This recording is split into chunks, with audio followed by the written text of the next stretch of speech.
爱你，所以我不想你因为任何人、任何事而改变自己。你本来就已经很好了。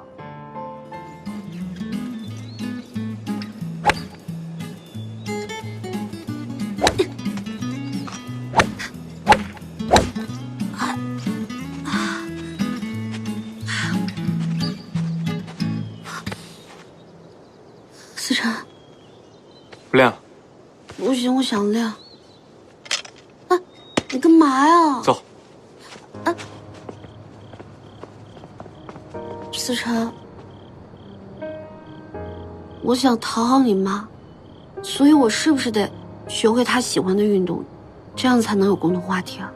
可是高尔夫太难了，我们选一个简单点的。什么简单嘛？我有什么选择？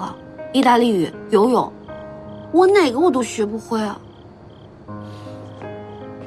那我们就哪个都不学，你只要做自己就可以了。做自己，我就觉得刚才那个烧烤摊好香啊！我刚才路过的时候，我就想吃烧烤。我从早上到现在，我什么都没有吃，就是因为做名媛要学会身材管理，我都只吃了草。但我不这样做的话，你妈妈到时候不喜欢我，她要拆散我们俩怎么办？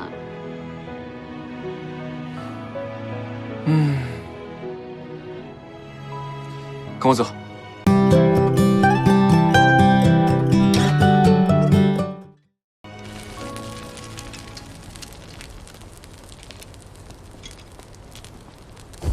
在这坐下，等我一下。思辰，老板，要2串变态辣鸡翅。好嘞。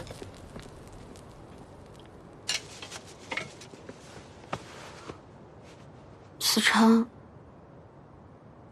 我不能吃这个。我陪你一起吃，我陪你一起变胖。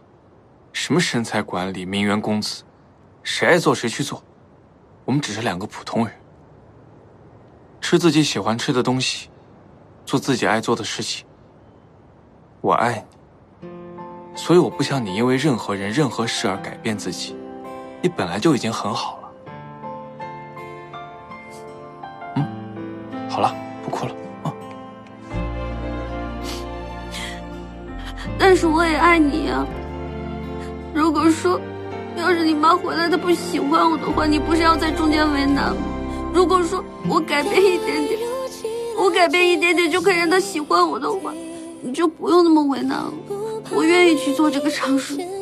这些可不是简单的事情，而且我也不想你受委屈，相信我，我一定会让他喜欢你的，好不好？乖了。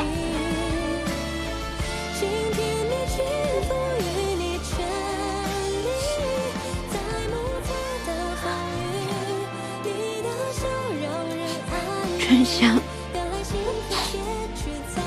好吃。